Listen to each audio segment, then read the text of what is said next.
अद्य आवां भारतीय उत्सवानां विषये चर्चां कुर्वः।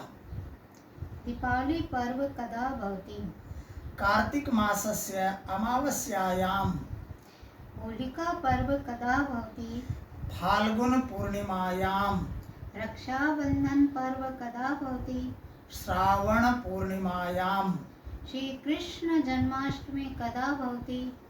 भाद्रपद कृष्ण अष्टमी अक्षय तृतीया कदा भवति?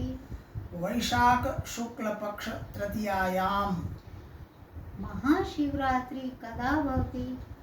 फाल्गुन कृष्ण पक्ष त्रयोदश्यां वसंत पंचमी कदा भवति? माघ शुक्ल पक्ष पंचमी तिथौ सूर्य षष्ठी कदा भवति? कार्तिक शुक्ल पक्षस्य षष्ठी तिथौ श्री राम नवमी कदा भवति?